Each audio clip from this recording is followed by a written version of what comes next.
चलो भी पढ़ना स्टार्ट करें। कल क्या टॉपिक कंप्लीट किया था? मौलिक अधिकार कंप्लीट हो गए थे। आर्टिकल 17 क्या कहता है? कौन सा भाग है ये? आर्टिकल 12 से 35 में 12, 13, 33, 34, 35 ये डायरेक्ट तुमसे और मुझसे संबंधित नहीं है। 12 में क्या लिखी है? किसकी परिभाषा? स्टेट। स्टेट क्या होता है? राज्य की परिभाषा। और 13 में क्या लिखा है कि ये सारी चीजें जो इसमें हैं ये कहाँ जा सकती हैं? ये वाद योग्य हैं, इन पे डिबेट कर सकते हैं। मतलब कहाँ जा सकते हैं? Supreme court. ऐसे सुप्रीम कोर्ट डायरेक्ट नहीं लिखा, थोड़ी सी साउंड बढ़ा दो, लेकिन ये मेंशन किया है कि ये वाद योग्य हैं। अगर सरकार कुछ गलत स्टेप लेती है तो आपकी हेल्प के लिए कौन सा कोर्ट खड़ा हो जाएगा? Supreme court. 33 में लिखा जो लोग सेना में काम करते हैं या अर्धसैनिक बलों में, उन लोगों को मौलिक अधिकारों की डिमांड करने का हक भी नहीं है। ये हमने कल बातचीत की थी। 34 कहता है अगर कौन सा लॉ लागू हो जाए?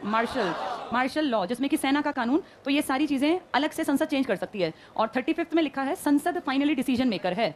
ये सीधे आपके बारे में संबंधित नहीं है। आपसे जो डायरेक्ट लिंक है वो 14 से स्टार्ट होता है। और हमने 6 कैटेगरी पढ़ी थी। एक में 14, 15, 16, 17, 18, एक में 19, 20, 21, 21A और 22 थे। 19 के बहुत सारे पार्ट्स थे, वो सारे अलग नहीं लिख रही। फिर 23, 24, फिर 25, 26, 27, 28, फिर 29, 30, फिर 32, 31 क्यों नहीं लिखा? भाग 12 में 300A में गया। यहाँ हम जानते हैं ये सारी किसकी चीज की बात करते हैं? ये समानता। पहली समानता किसके सामने थी? लॉ। 15 कहता है जात पात, जेंडर, आप कहीं पैदा हुए फर्क नहीं पड़ता। ये कहता है सरकारी नौकरी, लोक नियोजन। 17 कहता है अस्पृश्यता। 18 कहता है उपाधियां। 19 कहता है आजादी। ये सब आजादी की बात करते हैं, सारे के सारे किसकी बात करते हैं? स्वतंत्रता। कैसी स्वतंत्रता? 19 कहता है बोलने की, प्रेस की, झंडा फहराने की, अभिव्यक्ति की, बिना अस्त्र शस्त्र आवाजाही की, संघ बनाने की, जहां मन करे रहने की, इसी तरह की आजादी थी। 20 कहता है जब तक आपका क्या सिद्ध नहीं होगा? अपराध या दोष, तब तक आपको सजा नहीं मिलेगी। अपराध करने के बाद की बात कर रहा है। 21 कहता है कभी खत्म नहीं होगा। ये है आपके जीवन का संरक्षण, व्यक्तिगत आजादी, व्यक्तिगत स्वतंत्रता, ये कभी छीनी नहीं जाएगी, खत्म नहीं होगी, सस्पेंड नहीं होगी। 21A बाद में आया RTE, right to education act बना 2009 में, और एग्जीक्यूशन में आया 1 अप्रैल 2010। पेरेंट्स की जिम्मेदारी 2002 में। 22 कहता है अपराध किया नहीं है, लेकिन कोई बहुत संगीन अपराध होने का शक है, पुलिस के पास कुछ प्रूफ है कि ये गड़बड़ करेंगे, आतंकवादी हैं, तो वो उनको क्राइम करने से पहले पकड़ सकती है क्या? बस 3 चीजें याद रखना, एक तो कारण, एक वकील और एक 24 घंटे में पेशी। आने जाने का माइनस करना है टाइम के उसमें से। इस 22 में शक के बिना पर पकड़ लिया, जबकि 20 में क्या हुआ था? अपराध कर दिया था, अपराध को बस सिद्ध करना था, यानी कोर्ट केस वगैरह। इस 23 और 24 की कैटेगरी अलग है। ये किसके विरुद्ध है? शोषण, हाँ, राइट अगेंस्ट एक्सप्लॉयटेशन। 23 कहता है बलात् श्रम, जबरदस्ती मानव दुर्व्यापार, आदमियों को पकड़ के जबरदस्ती किसी देश में व्यापार कर लेना, भेज देना, दास बनाना, ये सब बैन है। ये किस उम्र के बच्चे की बात करता है? 14 से कम के बच्चे को कारखानों खदानों में नहीं रखना। ये सारे किससे संबंधित थे? धर्म। 25 क्या कहता था? जो मन में आए उस धर्म की पूजा करो। कोई आपका धर्म जबरदस्ती बदलवा सकता है क्या? राज्य धर्म परिवर्तन नहीं कराएगा, कम्युनिटी नहीं कराएगी, आप कर सकते हो। 26 कहता है मैनेजमेंट करो, अपने प्रबंधन करो, बड़े बड़े मंदिर मस्जिद बनाओ, तुम्हारी मर्जी, इलीगल कुछ मत करना। 27 कहता है जनता से क्या मत लेना? टैक्स। अपने आप कोई मर्जी से दे, ठीक है, जजिया जकात टाइप की चीजें नहीं लोगे। 28 कहता है किसी भी इंस्टीट्यूशन में जबरदस्ती किसमें भाग नहीं दिलवा सकते? धार्मिक क्रियाकलाप, यज्ञ में बैठो, जय श्री राम बोलो या अल्लाह अकबर, ऐसे कोई नहीं करवा सकता। ये करना है तो आपके लिए मंदिर मस्जिद है। स्कूल में आप वंदे मातरम बच्चे को कह सकते हैं गाने के लिए, और जनगण मन। वो भी देखो 2 स्टेट्स का नाम मैंने बताया था, यूपी और तमिलनाडु। इसके बाद 29, 30 स्पेशल है। किन के लिए है ये? माइनॉरिटी लोग अपने स्कूल कॉलेज खोले, मदरसे खोले। आर्टिकल 30, ये अपनी लिपि, सभ्यता, संस्कृति, पहनावा को कैरी ऑन रखें। ये कौन से माइनॉरिटी है? किस आधार की? किस आधार की है ये? धर्म और भाषाई। 2 माइनॉरिटी हैं। क्या माइनॉरिटी को एक्सप्लेन किया गया है? कहाँ किया? Supreme court. आपके कॉन्स्टिट्यूशन में माइनॉरिटी को एक्सप्लेन नहीं किया। 32 कहता है कोई तुमसे ये सब छीने तो सीधे रास्ता कहाँ का खुला है? 5 रिट्स बताई थी कल, habeas corpus, मेंडेमस, quo warranto, surgery और प्रोहिबिशन। इनमें से कौन सी 2 बड़े अधिकारियों के लिए थी?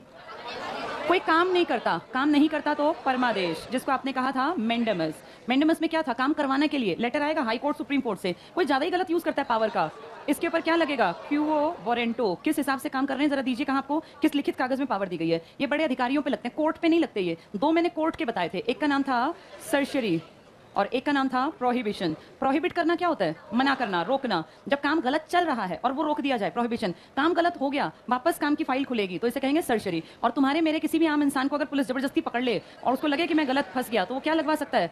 प्रत्यक्षीकरण। प्रत्यक्ष का मतलब क्या होता है? आंखों के सामने, और इसका मतलब है सशरीर प्रस्तुत करना। तो ये जज के सामने, मजिस्ट्रेट के सामने डायरेक्ट इसको पेश किया जाएगा। बहाना नहीं मारना पुलिस को कि जिसकी तबीयत खराब होगी वो नहीं आ सकता। इसका मतलब ही है सामने लेके आओ। और ये किसके सामने पेशी होगी? मजिस्ट्रेट या जज, जो भी वो संगीन जुर्म है उसके अकॉर्डिंग। मजिस्ट्रेट छोटे लेवल पे होते हैं। तो ये बंदी प्रत्यक्षीकरण तुम्हारे मेरे अधिकारों के लिए, इसको ग्रेट रिट कहते हैं। पूछेंगे पांचों में से ग्रेट रिट कौन सी है? बंदी प्रत्यक्ष। अगर कहें कोर्ट्स पे कौन सी लग सकती है तो सर्जरी और प्रोहिबिशन। बड़े बड़े पदाधिकारियों पे क्या लगती है? परमादेश और क्यू वारंटो। सबको समझ में आ गया था ये? ठीक है, आज अगला टॉपिक स्टार्ट करते हैं। देखो जरा, आरटीआई भी पढ़ा था ना कल, वो टॉपिक कल कंप्लीट हो गया था। पेज 65, हम 65 पढ़ नहीं रहे थे, हम कहीं से बीच में से 65 पे आए थे। हम वापस आते हैं जो हमने पढ़ना स्टार्ट किया था, जहां से हम उसके साथ जुड़े थे। आप लोग थे पेज नंबर 41, देखो जरा 41, हम यहाँ से पीछे टॉपिक पढ़ने गए थे। 41 कंप्लीट पढ़ लिया था यहाँ से? अच्छा, नहीं पढ़ा। 41 पे फंडामेंटल राइट्स यहाँ से पढ़े थे कि पढ़े ही नहीं? यहाँ से पढ़ने थे, ठीक है। हमने पहले चैप्टर पढ़ लिया, अब यहाँ से शॉर्ट फॉर्म में पढ़ते हैं जो तुम्हें सबको आना चाहिए। पेज 41 पे आ जाओ। मूल अधिकार आर्टिकल 12 पढ़ा था? कितने पढ़ लिए थे? 18, ठीक है। फर्स्ट, समानता का अधिकार कंप्लीट हो गया था। सेकंड पे आ जाओ, राइट टू फ्रीडम, स्वतंत्रता का अधिकार। अब जिसको अब नहीं आता ना उसको कभी नहीं आएगा। ये बहुत दिनों से टॉपिक पढ़ा रही हूँ, बहुत इंपॉर्टेंट एग्जाम के लिए। हर बार उठा के देखो, पुलिस में, एसएससी में, टीचिंग में क्वेश्चंस आते हैं। ये अंडरलाइन कर लो। आर्टिकल 19, वाक स्वातंत्र्य, इंग्लिश में है फ्रीडम ऑफ स्पीच। 20 टिक करना, दोष सिद्धि, अपराधों के लिए दोष सिद्धि। 21 टिक करना, प्राण और दैहिक स्वतंत्रता, protection of life and personal liberty, व्यक्तिगत आजादी है, कोई बेड़ियों में नहीं जकड़ेगा तुम्हें। हो सकता है घर से निकलना बैन हो, पर घर में तुम सेफ हो। क्या ये कभी खत्म होगा? पेपर में आ जाए 2 आर्टिकल बताओ जो खत्म नहीं होते, ना सस्पेंड होते, 20 और 21। बाकी सब हट सकते हैं। हटने का मतलब है यहाँ से कुछ दिनों के लिए वो सस्पेंड कर दिए। सस्पेंड पता है तुम्हें क्या होता है? कोई नौकरी पे गलती कर दे तो उसे क्या कर देते हैं? सस्पेंड कर देते हैं। 2 महीने 1 महीने बाद वापस आ जाएगा। ऐसे ही अगर आपके देश में कोई दिक्कत आ जाए तो आप कहते हैं देश में क्या आ गया? आपातकाल, इमरजेंसी। इस कंडीशन में आपके मौलिक अधिकार सस्पेंड कर दिए जाएंगे, वापस ठीक कंडीशन होते फिर मिल जाएंगे। सस्पेंड करने का मतलब टर्मिनेशन नहीं है, निकाले नहीं है। तो आपके ये 2 आर्टिकल्स कभी सस्पेंड भी नहीं होते। फिर भी अगर पेपर में ऑप्शंस अलग अलग हो तो किसको टिक करके आओगे? 21 को। वैसे 20-21 दोनों हैं, ये टिक कर लो। 21 प्राण और दैहिक स्वतंत्रता। 21 का टिक करना, बच्चे, किस उम्र के बच्चे? 6 से 14 साल। अंडरलाइन कर लो। क्लासेस भी तुम जानते हो कौन सी हैं ये? पहली से 8वीं। पहली से 8वीं कौन सी शिक्षा होती है वो? एलिमेंट्री एजुकेशन, प्रारंभिक शिक्षा। ये टिक कर लो। 6 से 14 साल, यहाँ लिख लो 1st to 8th। Elementary education, primary होती है 5वीं तक, एलिमेंट्री मतलब 8वीं, प्रारंभिक शिक्षा। फिर टिक करो 86वां संविधान संशोधन 2002। तब क्या बनी थी पेरेंट्स की? ड्यूटी। यहाँ लिख लो, 2002 के पास लिखो ड्यूटी बनी। एक चीज के बहुत सारे क्वेश्चन के आंसर्स हो सकते हैं एक जैसे दिखने में आए। जो लोग कोचिंग लेते हैं ना उन्हें इनका अंतर समझना होता है। अब एक आम बच्चे को जो नॉर्मल किताब पढ़ रहा है सोचेगा यहाँ 2002 लिखा है, कहीं कहीं मैंने 2009 पढ़ा, कहीं 2010। तीनों का कारण हमें पता है। अगर कहें अधिनियम कब बना? 9 में। वो कहीं लागू कब हुआ? 1 अप्रैल 2010। पर पेरेंट्स की जिम्मेदारी कब बनाई थी? 2002 में। कौन सा अमेंडमेंट था? 86वां। और आरटीई किससे बना? 21A से। आर्टिकल दिया इसको अमेंडमेंट के अलावा। ये टिक कर लो। 86वां संविधान संशोधन 2002, पेरेंट्स की जिम्मेदारी। नेक्स्ट टिक करना। 22 कहता है कुछ दशाओं में गिरफ्तारी और निरोध से संरक्षण। कौन सी दशाएं बताइए? नॉर्मल किसी को भी, या कोई संगीन अपराध, कोई बहुत बड़ा क्राइम जिससे कि समाज का नुकसान होगा। ये मेनली तो आतंकवाद टाइप की गतिविधियां हैं। इसके बाद अगला पॉइंट करो, शोषण के विरुद्ध अधिकार, राइट अगेंस्ट एक्सप्लॉयटेशन। पहला 23, मानव के दुर्व्यापार और बलात् श्रम का, ह्यूमन ट्रैफिकिंग और फोर्स्ड लेबर, कोई नहीं करा सकता। 24 टिक करना, कारखानों आदि में बच्चों के नियोजन का प्रतिषेध, 14 साल तक के बच्चे। Prohibition of employment of children in factories, applicable to children up to कितने साल तक के? 14। 15 साल का बच्चा क्या कमा के खा सकता है? बिल्कुल, 15 साल में कमाई गलत नहीं है, इलीगल नहीं है। 14 से कम के बच्चे को काम पे रखना इलीगल है। नेक्स्ट टिक करो, धर्म की स्वतंत्रता का अधिकार, right to freedom of religion. पहला टिक करो 25, पढ़ो इसको। अंतःकरण की और धर्म को अबाध रूप में मानने, आचरण और प्रचार करने की स्वतंत्रता। क्या आप अपने धर्म का प्रचार प्रसार कर सकते हैं? बिल्कुल, जिसका जो मन करे धर्म का प्रचार प्रसार करो। नेक्स्ट टिक कर लो 26, धार्मिक कार्यों के प्रबंधन कर लो इसको, management, freedom to manage religious affairs. तुमने देखा नहीं कितनी बार जब ये गुरु का कोई गुरु ये होती है जो 10 गुरु हैं सिखों के, तो देखा कितने बड़े बड़े वो निकलते रहते हैं, उसमें वो नाचते गाते जाते हैं। अब जैसे नवरात्रे आएंगे, दशहरे पे तुमने देखा ना पूरे शहर में वो निकलती हैं झांकियां, रोड जाम हो जाते हैं। और ये तो कोई भी कर सकता है ऐसा। कहाँ लिखा है ऐसा? आर्टिकल 26 में। मैनेजमेंट करो अपने लिए, जो मन करे बनाओ। नेक्स्ट करो 27, किसी विशिष्ट धर्म की अभिवृद्धि के लिए करो, अंडरलाइन कर लो, कर। टैक्स नहीं आप वो ले सकते। संदाय के बारे में स्वतंत्रता, अगर कोई आपसे टैक्स लेगा तो वो इलीगल है, फिर आप जा सकते हैं सुप्रीम कोर्ट। नेक्स्ट पेज पर आ जाओ 28, क्या स्कूल इंस्टीट्यूशन कॉलेज में भक्ति गीत चलाए जा सकते हैं? नहीं। देशभक्ति के गाने चलाए जा सकते हैं, भक्ति गीत नहीं। ये पढ़ो, कुछ शिक्षा संस्थाओं में धार्मिक शिक्षा, अंडरलाइन कर लो, धार्मिक शिक्षा या धार्मिक उपासना में उपस्थित होने के बारे में स्वतंत्रता। आपकी मर्जी है, आप मना कर सकते हैं यज्ञ में बैठने से, कोई भी बच्चा। नेक्स्ट टिक करना, संस्कृति और शिक्षा संबंधी अधिकार, अल्पसंख्यक, आर्टिकल 29 टिक कर लो, माइनॉरिटीज। 30 टिक करना, शिक्षा संस्थाओं की स्थापना। कौन सी शिक्षा संस्थान बनाएंगे? ये मदरसे, लिख लो यहाँ ताकि तुम्हें याद रहे। 30 में लिख लो मदरसे, और भी बहुत सारे होते हैं मदरसे, क्योंकि हमें कॉमन वर्ड पता है इसलिए लिख रहे हैं। 31 पढ़ो, संपत्ति का अनिवार्य अर्जन, ये है या हटा दिया? यहाँ लिख लो, देखो क्या लिखा है, 44वें संविधान संशोधन 78 द्वारा, यहाँ लिखो भाग 12 अनुच्छेद 300A में चला गया। भाग 12 आर्टिकल 300A कैसा राइट है? फंडामेंटल या लीगल? लीगल। ये भी लिख लो, विधिक अधिकार है, कानूनी अधिकार है। आर्टिकल 300A भाग 12 विधिक अधिकार। नेक्स्ट पे आओ, संवैधानिक उपचारों का अधिकार, रेमिडीज।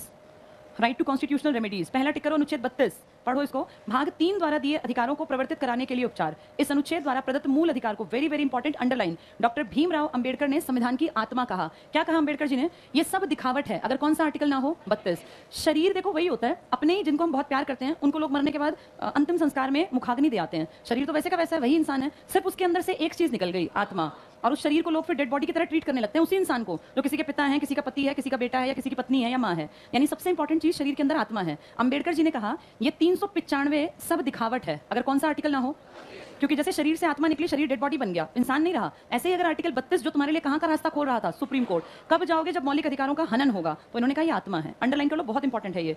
आर्टिकल 32 को इन्होंने आत्मा कहा, संवैधानिक उपचारों के अधिकार को, वेरी वेरी इंपॉर्टेंट, लिख लो। Soul of constitution, doctor Bhimrao Ambedkar. Next करना, 33 क्या कहता है, पढ़ो। भाग 3 द्वारा दिए अधिकारों को, अंडरलाइन करो, बलों, बल मतलब कौन से आ गए? आर्मी, एयरफोर्स, नेवी, पैरा वगैरह, होने में रूपांतरण करने की संसद की शक्ति, टिक कर लो, संसद की शक्ति। 34 टिक करो, जब किसी क्षेत्र में सेना विधि, मार्शल लॉ, लिख लो यहाँ, मार्शल लॉ, सेना विधि, इंग्लिश में मिलिट्री लॉ लिखा हुआ है देखो। 35 टिक करना, भाग 3 के उपबंधों को प्रभावी करने के लिए प्रावधान, कौन सा नियम बना सकता है इसके अकॉर्डिंग? संसद, अंडरलाइन कर लो। अस्पृश्यता, बताओ कौन सा आर्टिकल था अस्पृश्यता? अनटचेबिलिटी का 17, लिखो यहाँ 17। और बलात्श्रम का कौन सा था? 23, दोनों लिख लो, 17 और 23 के लिए संसद ने दंड का प्रावधान। तो 32 के बाद 33, 34, 35 army, air force, navy, martial law, संसद की बात करता है। 12, 13 किसकी बात कर रहे थे? 12 ने क्या बताया था? राज्य की परिभाषा। इसमें नहीं था ना 12, या दिया था? हमने लिख लिया था। 12 के पास 13 न्यायिक पुनर्विलोकन लिखा था तुमने, जुडिशियल रिव्यू, इंग्लिश में लिखा होगा देखो, नहीं लिखा था, लिख लो, न्यायिक पुनरावलोकन, आर्टिकल 13 के पास। सबको 12 से 35 समझ में आ गए? ठीक है। हमने जो पढ़ना स्टार्ट किया था ना बोर्ड पे, देखो वो हम भाग पढ़ रहे थे, भाग को हमने डिटेल में पढ़ा, इसलिए हम लोग वापस आ गए हैं।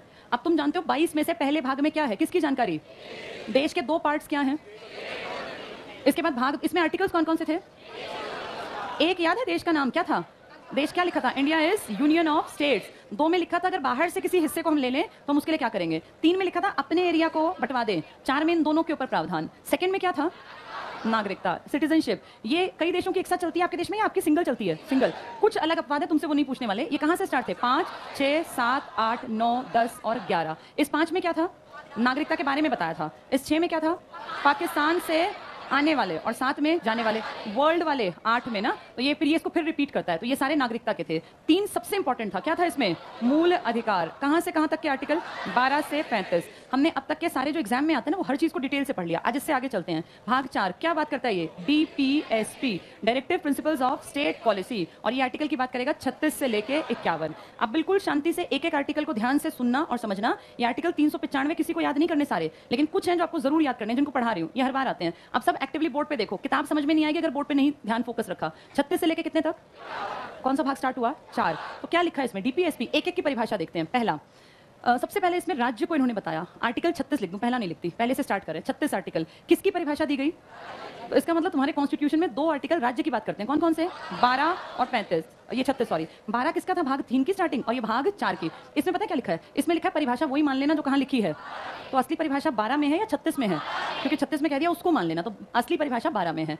37 कहता है अगर कोई राज्य सरकार, पहले बताओ डायरेक्शन का, डायरेक्टिव का मतलब क्या होता है? डायरेक्टिव प्रिंसिपल्स क्या है? एक दिन मैंने तुम्हें हल्का सा आइडिया दिया था। 2 चीजें होती हैं, एक होता है आदेश और एक होता है निर्देश। क्या हमारे फायदे के लिए है?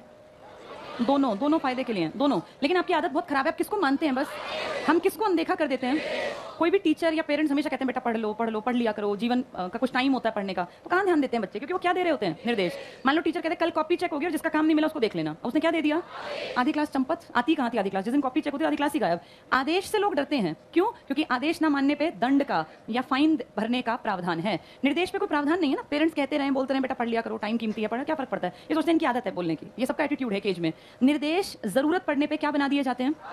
फिर तो मानना ही पड़ता है। 8वीं 9वीं तक पेरेंट्स स्ट्रिक्ट नहीं होते, लेकिन जैसे बोर्ड की क्लास आती है पेरेंट्स क्या कर देते हैं? इस बार अगर तेरे नंबर कम आए तो देख ले पढ़ाई बंद, और अगली बार जो है खेत में या उसमें मजदूरी में। इस तरह के पेरेंट्स जो खासकर लड़कों को ज्यादा सुनना पड़ता है, लड़कियां फिर भी पढ़ती रहती हैं। लड़के जो होते हैं उनको तो 10वीं क्लास में नहीं, लड़कियां 10वीं 12वीं तक तो लगभग पढ़ती हैं, क्योंकि कोई ऑप्शन नहीं होता ना। लड़के क्या है बाहर खेलने भाग गए, घंटे तक नहीं आए, 4 घंटे नहीं आए, खेलते रहे। उनको पेरेंट्स निर्देश से किसमें कन्वर्ट कर देते हैं? इस बार तेरे नंबर कम आने थे फिर देख ले, ये आदेश है। अब वो सोचता है पिटने से बढ़िया पढ़ ही लूं। तो धीरे धीरे तुम देखो हमेशा टॉपर 10वीं 12वीं में लड़कियां होती हैं, लेकिन आगे जाके वो लड़कियां गायब हो जाती हैं, फिर नहीं होती, वो फिर लड़के टॉपर होते हैं। कारण है ये इसका लॉजिक है। अब सुनो इसका लॉजिक क्या है। इसका लॉजिक ये है क्योंकि 10वीं 12वीं में लड़कियां जो होती हैं उनको सिर्फ एक ही काम होता है ना, कोई घर के ज्यादा कामकाज पढ़ाई का। लड़के 10वीं बार तक तफरी मारते हैं, फिर उनके ऊपर आती है जिम्मेदारी, दबाव। वो देखते हैं पापा जी ने आदेश दे दिया, भैया नहीं पढ़ा तो तेरा ये काम फलां जगह बैठवा दूंगा, दुकान पे बैठा रहिए, दिहाड़ी मजदूरी कर लियो। फिर ये आदेश बनते ही लगता है कि मेरे पास कोई ऑप्शन नहीं। आजकल लड़कियों को भी आदेश मिलने लग गया, वो ये कि अगर नहीं पढ़ी तो शादी करवा देंगे। तो फिर उनको लगता है कि अपनी लाइफ क्यों स्पॉइल करनी। कितनी अजीब बात है, लड़कियों को जो धमकी लगती है वो लड़कों को लगता है ऐसा हो तो बहुत बढ़िया हो।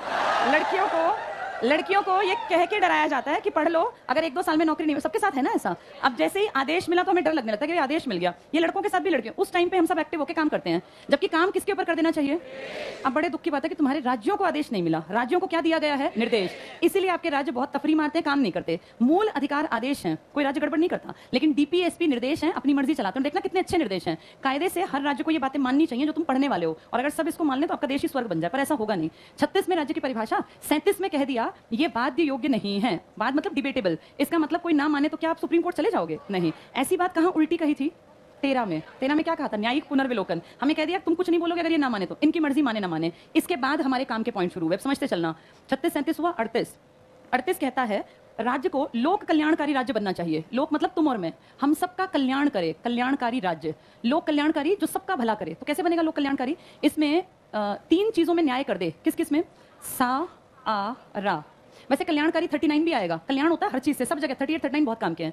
सहारा का मतलब है सामाजिक न्याय, सोसाइटी में जस्टिस हो, न्याय। मतलब है आर्थिक न्याय, पैसों में न्याय हो, और इसका मतलब है राजनीतिक न्याय, पॉलिटिकल जस्टिस हो। अब ये कैसे होगा? जब समाज में बहुत ज्यादा भेदभाव ना हो, जेंडर का, धर्म का, जात पात का। आर्थिक कैसे होगा? पैसे कुछ लोगों की मुट्ठी में ना इकट्ठे हो जाएं, फ्लोटेशन चलता रहे, पैसा इकोनॉमी में फ्लोट करता रहे ताकि सबको कमाने खाने का अवसर मिले। राजनीतिक होगा, मुझे अगर इलेक्शन लड़ना है, तुम्हें इलेक्शन लड़ना है, तो हमें हक मिले, हमें वोट डालने का हक तो मिला ही हुआ है। लेकिन अगर हम देखें तो राजनीति में भी न्याय होना चाहिए। ऐसा ना हो कि एक ही पार्टी हर बार आके बैठ जाए और वही भारत के लोगों पर राज करती रहे। यह है राजनीतिक न्याय। इन 3 तरह के न्याय पेपर में ना, अभी तुमने देखा हरियाणा पुलिस का पेपर हुआ था एसआई का, उसमें पूछा हरियाणा पुलिस का मोटो क्या है। 3 शब्द थे, वही घुमा घुमा के आगे पीछे कर दिया। ऐसा ही किया था ना। ऐसे पेपर में ये करते हैं, ये हमेशा होता है। वो कहेंगे कौन से 3 प्रकार के न्याय का संविधान गारंटी लेता है, और वो करेंगे आर्थिक, राजनीतिक, सामाजिक, सामाजिक, राजनीतिक, आर्थिक। सीधा याद रखना 3 कौन कौन से न्याय हैं? सामाजिक, आर्थिक, राजनीतिक। इसको उल्टा कर देंगे, वो इसकी नंबरिंग बदल देंगे और कहेंगे एक पहचानो। तो इसका ट्रिक ये है, सा आ रा। सा मतलब सामाजिक, आ मतलब आर्थिक, रा मतलब राजनीतिक। ये 3 तरह के न्याय देना कौन से आर्टिकल में लिखा है? 38 में। अब ये तुम्हारे काम के स्टार्ट हो गए सारे। 39 6 बातें करेगा। एक बार देखो जरा कौन एक आधा गधा है, उसकी मोटी बुद्धि में बात आती नहीं, रोज बताना पड़ता है कि चुप रहना है।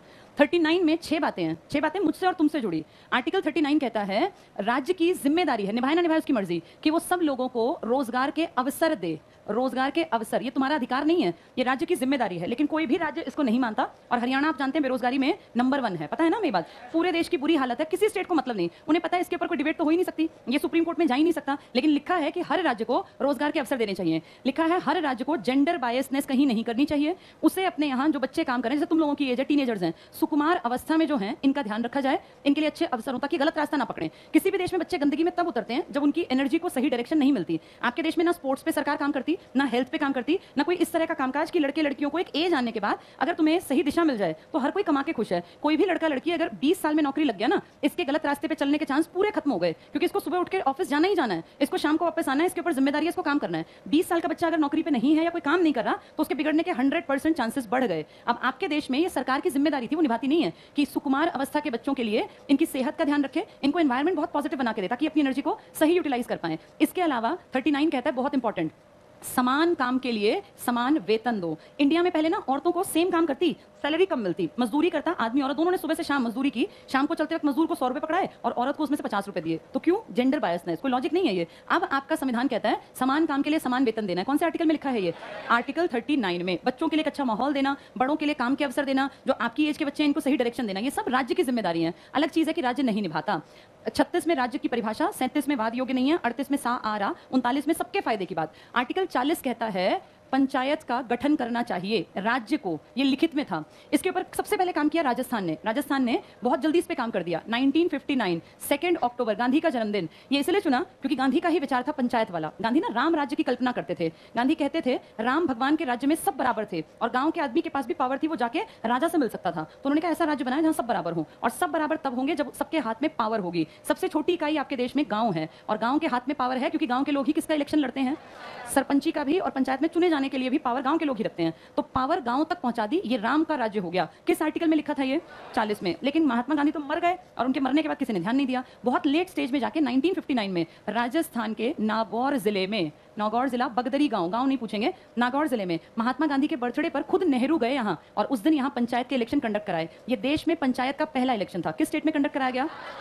इसके बाद 11 अक्टूबर 1959 को कुछ दिन बाद ही आंध्र प्रदेश में ये इलेक्शन कंडक्ट कराए। फिर तो एक लाइन लगी 1960 में कर्नाटक में, फिर कई जगह कराए। लेकिन उसके बाद 20 साल ये रुका रहा काम। 1960 से 80 फिर ज्यादा ध्यान ही नहीं दिया। इसे कहते हैं अंधकार का काल था पंचायत के लिए। फिर आपकी सरकार को लगा पूरे कॉन्स्टिट्यूशन में कि ये 40 तो निगलेक्ट कर दिया, निर्देश था, इसको आदेश बना देते हैं। और इसीलिए 1992 में 73rd अमेंडमेंट किया गया, संशोधन किया गया और दिसंबर 1992 में कहा गया अब के बाद हर स्टेट में किसके इलेक्शन कराने पड़ेंगे? पंचायत। और कितने स्तर पे होंगे ये? त्रिस्तरीय, 3 स्तर पे पंचायत के इलेक्शन होंगे, कंपलसरी कर दिया। कौन से ईयर के बाद? 1992। यानी अब ये क्या बना दिया गया था? आदेश। अब काम होगा या नहीं होगा?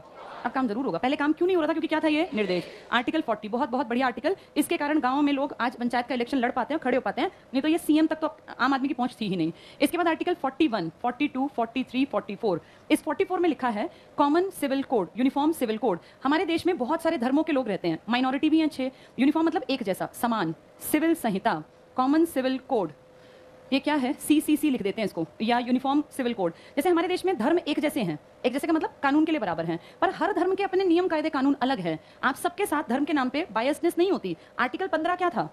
यही तो था, जाति धर्म इनके नाम पर ना। लेकिन अब कुछ धर्म, जैसे कि एग्जांपल देती हूँ, इस्लाम धर्म है, वो एक आदमी को 3 शादी करने की परमिशन देता है। क्या हिंदू धर्म में ये परमिशन है? अगर कोई हिंदू धर्म में एक शादी के बाद दूसरी शादी कर ले तो 100% इस पे क्या होगा? केस होगा, पुलिस आएगी, इसके ऊपर केस चलेगा, ये फंस जाएगा। बिना डिवोर्स दिए, बिना तलाक दिए हिंदू धर्म में आप दूसरी शादी नहीं कर सकते, जबकि इस्लाम धर्म में कितनी शादियां वैलिड हैं? 3। अब इसका मतलब दोनों के लॉ क्लैश करेंगे, ये तो लड़ाई की बातचीत हो गई। वैसे आप कहते हो बराबरी, तो यूनिफॉर्म सिविल कोड में, समान सिविल संहिता में कहा हमारे लिए सब बराबर, पर 3 चीजें आपके धर्म पर डिपेंड करती हैं, आपकी मर्जी पर डिपेंड करती हैं। क्या? एक तो आपको विवाह के कानून, जैसे एग्जाम्पल दिया, एक तलाक के कानून और एक बच्चा गोद लेने के कानून, क्योंकि इसमें हम मुसलमान, सिख, ईसाई सब अलग हो सकते हैं। तो विवाह के कानून तो इस्लाम धर्म में 3 की शादी की परमिशन है, आपके हिंदू में 1 शादी की, दूसरी करनी है शादी तो पहले डिवोर्स लो। अब ये एक जैसे नहीं है, कहने को एक जैसे, लेकिन इन 3 में आजादी मिल गई। ऐसे ही हिंदुओं में जब बच्चा गोद लिया जाता है ना, आप किसी भी कहीं भी जाके हिंदू संस्था से बच्चा गोद लेंगे तो हमेशा आपको पहले अडॉप्ट बेटी करनी पड़ेगी। कोई भी आदमी बेटा अडॉप्ट नहीं कर सकता, पहला ये रूल है। अगर आप लीगली कागजात पूरे करके किसी अनाथ आश्रम से गोद लेने जाते हो, ऐसे रिश्तेदारी में कोई किसी को अपना बच्चा दे अलग बात है, लेकिन अगर आप कानून का पूरी फाइल मेंटेन कराते हो, सारे कागजात पूरे कराते हो ना, तो ये रूल है भारत में कि आपको गोद बेटी ही मिलेगी पहली। आप सेकंड चाइल्ड बॉय ले सकते हैं, पहला बेटा नहीं ले सकते, क्योंकि अगर ऐसा होगा ना तो इंडिया में लड़कियों को कोई गोद ही नहीं लेगा। तो पहली बेटी का रूल बना रखा है। गोद के नियम हर धर्म के अलग हैं,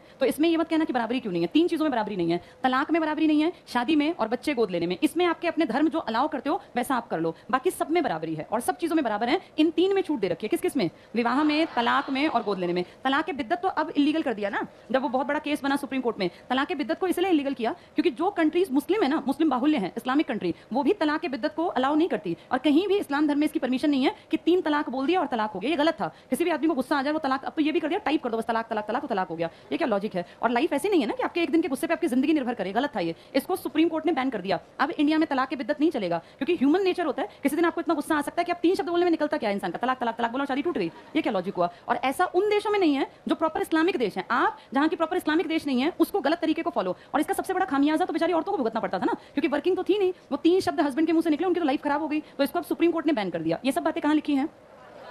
आर्टिकल किसमें? 44 में, 44 में। ठीक है, तो कॉमन सिविल कोड या यूनिफॉर्म सिविल कोड 3 चीजों में किस में लागू नहीं होता ये विवाह पे, तलाक पे और गोद लेने पे, बाकी सब बराबर हैं। 41 कहता है कुछ दशाएं, कुछ क्या क्या लिखा सुन लेना, कुछ कंडीशन। क्या कंडीशन? कोई बुजुर्ग है, कोई बेसहारा है, वही उम्र दराज भी है, कोई अपंग है जिसको अब हम क्या शब्द से बोलते हैं? दिव्यांग, या तुम जैसे भी लोग जो किसमें आते हैं? बेरोजगार।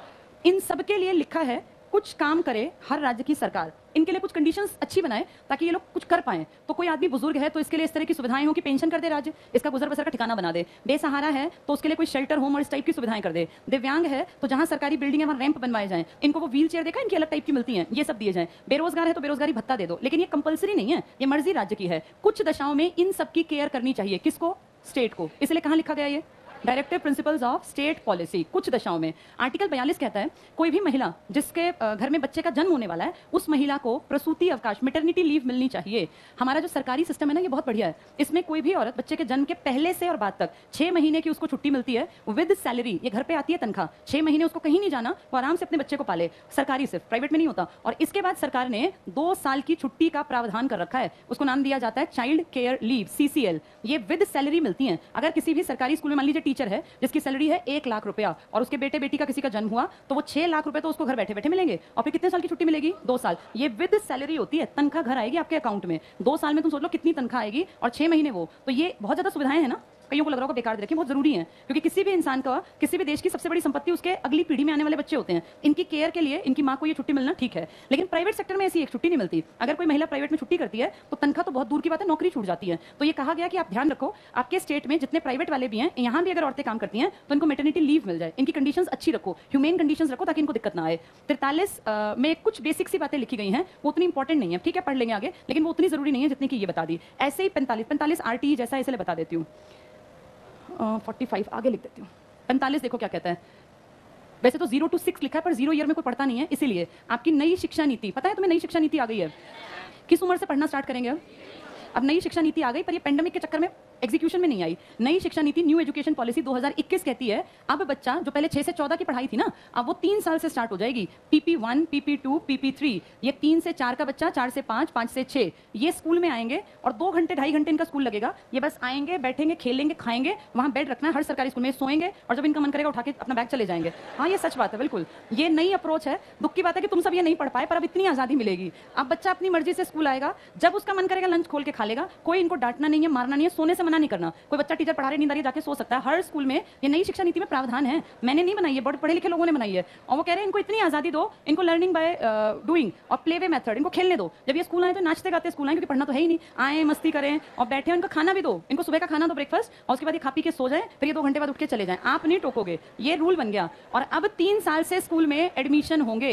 अभी कितने साल से हुआ करते थे बड़े सरकारी में? 5+ में ना, 6 साल के बाद आपका मौलिक अधिकार था, अब इनका मौलिक अधिकार है। और कोई इसका हनन करे तो इनके लिए भी रास्ता किसका खोल दिया? Supreme court.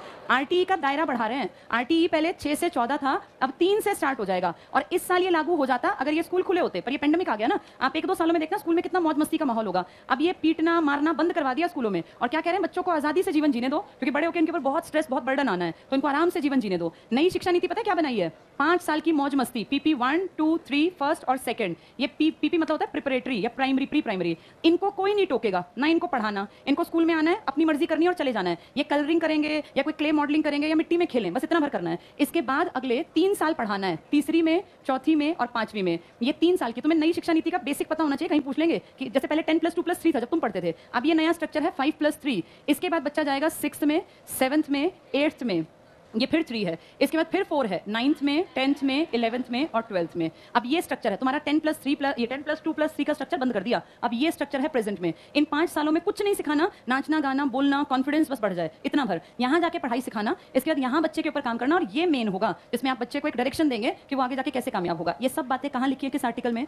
आर्टिकल 45। ये छोटे बच्चों की बात करता है। किस उम्र के बच्चों की? 0 से 6। 0 में कोई नहीं पढ़ता तो कितने से कितने की? हाँ, इसको एक स्पेशल नाम दिया गया। इसे नाम दिया गया early childhood care and education, ECCE। Early childhood, childhood होता है 6 से 12 का, अर्ली का मतलब पहले वाला, तो early childhood care and education, इनकी शिक्षा पे काम। अब इस सेम जैसा एक आर्टिकल है थोड़ा सा अच्छा, जिसको हमने पढ़ के अभी पीछे आए थे, 21A। किसकी बात करता था? किस उम्र की शिक्षा? 6 से 14। वो प्रॉपर एजुकेशन की बात करता है। ये कहता है अर्ली चाइल्डहुड केयर दो और पढ़ाई कराओ। यहाँ केयर को प्रायोरिटी दी गई है। आएगा बच्चा, सोएगा, खेलेगा, मस्ती करेगा, थोड़ा बहुत मजे मजे में पढ़ लेगा, सीख लेगा, घर चला जाएगा। ये नई शिक्षा नीति का है, और इसलिए किया क्योंकि पहले ये किसमें लिखा हुआ था? DPSP में। सरकार ने पहले नहीं किया, अब कर लिया। पहले इतने ही पढ़ लो, वरना बहुत सारे इकट्ठे होंगे तो फिर दिमाग में खिचड़ी सी पक जाएगी, याद नहीं रहेगा। पेज 42 पे आ जाओ। राज्य के नीति निर्देशक तत्व, पहला पॉइंट टिक करना, अनुच्छेद 36 पहली लाइन पढ़ लो। इसमें कहा गया कि अनुच्छेद 12 में दी गई राज्य शब्द की परिभाषा, टिक कर लो ये, अनुच्छेद 12 राज्य शब्द की परिभाषा, फिर पढ़ो, अर्थात नीति निर्देशक तत्वों के लिए भी लागू है। तो असली परिभाषा कहाँ है? 12 में। रिपीट क्या कहाँ लिखा? 36 में। 37 टिक करो, 37 पढ़ लो। भाग 4 में दिए तत्वों को लागू होना, सिर्फ पढ़ लो। अर्थात राज्य का कर्तव्य है कि वो इस भाग में दिए तत्वों को विधि बनाते समय लागू करे। ये कर्तव्य जरूरी होता है क्या निभाना?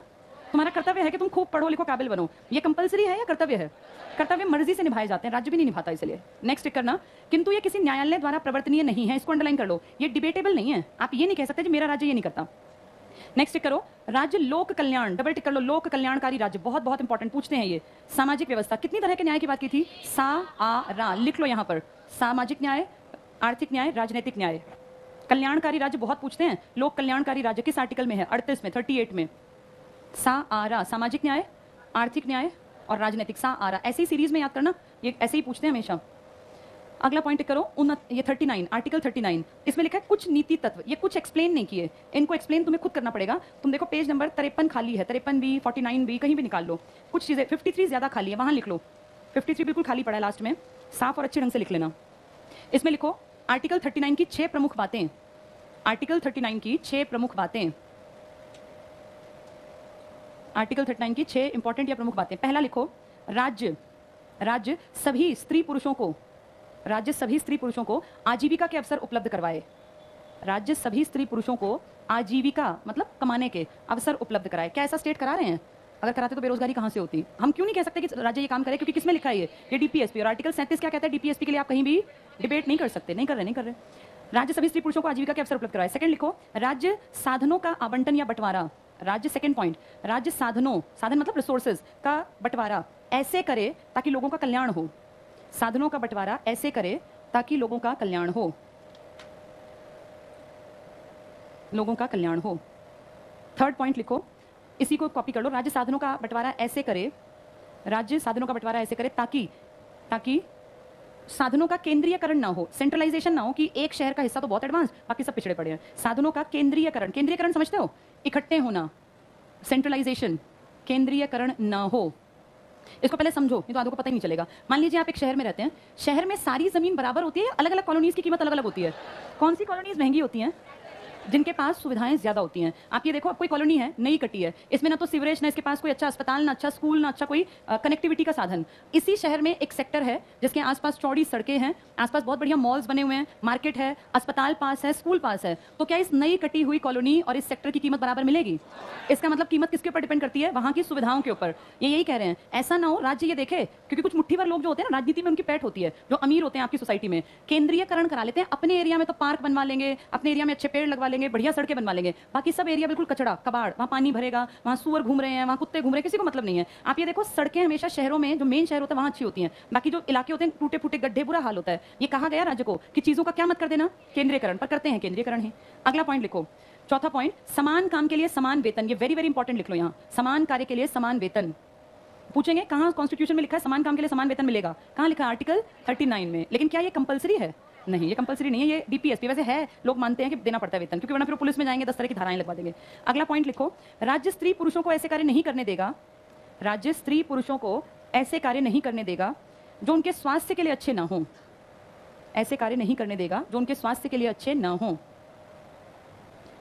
नेक्स्ट पॉइंट में लिखो, छठा, बच्चों की सुकुमार अवस्था, एडोलेसेंस, 13, 14, 15, टीनेजर्स, बच्चों की सुकुमार अवस्था या टीनेजर्स लिख लो, का भी ध्यान रखा जाएगा। टीनेजर्स का भी, क्योंकि ऊपर तो स्त्री पुरुष लिख रहे थे, आप कह रहे हैं टीनेजर्स का भी ध्यान रखा जाएगा। इसी में लिख लो, बच्चों का शोषण ना हो, राज्य सुनिश्चित करेगा, बच्चों का शोषण ना हो, राज्य सुनिश्चित करेगा। अब किसी से आसपास वाले से पढ़ के देख के बाद में लिखना, मैं एक बार सारे रिपीट कर रही हूं, जिसका जो रह गया लिख लो, नहीं तो फिर आसपास से देखना। पहला पॉइंट, राज्य सभी स्त्री पुरुषों को आजीविका के अवसर उपलब्ध करवाएगा। दूसरा, राज्य साधनों का बंटवारा ऐसा करेगा ताकि लोगों का कल्याण हो। तीसरा, राज्य साधनों का बंटवारा ऐसे करेगा ताकि केंद्रीयकरण, सेंट्रलाइजेशन ना हो। समान काम के लिए समान वेतन, राज्य स्त्री पुरुषों को ऐसे काम नहीं करने देगा जो उनके स्वास्थ्य के लिए अच्छे ना हो। बच्चों की सुकुमार अवस्था, टीनेजर्स का भी ध्यान रखेगा, बच्चों का शोषण ना हो, यह सुनिश्चित करेगा। 33, 34 आर्टिकल कई बार बताए थे भाई, अभी भी कौन रह गया 33, 34 में बैठा हुआ? 32 के बाद हमारे काम के कौन से कम हैं? 33, 34, 35। 33 क्या कहता है? अगर किस पे नहीं लगते, ये जो सेना में है या इस तरह की फौज में है, ये मौलिक अधिकारों की डिमांड हमारी तरह नहीं कर सकते। 34 ने क्या कहा था? मार्शल लॉ, सेना का कानून है तो मौलिक अधिकारों की डिमांड नहीं होगी। चलो वापस आ जाओ, आर्टिकल 40 पे पहुंचे ना हम, जल्दी से टिक करना। 40 नहीं, 39 तो कंप्लीट हुआ, 39 का और कर लो। समान न्याय और निशुल्क विधिक सहायता। कल परसों कोई पूछ रहा था आर्टिकल 22 में अगर कोई पकड़ा जाए खूंखार जो अपराध करने वाला था, तो पूछ रहे थे सरकारी वकील मिलेगा क्या? तब मैंने आपको कहा था सरकारी वकील 99.9% लोग वो करते हैं जिनके पास क्या ना हो, पैसा।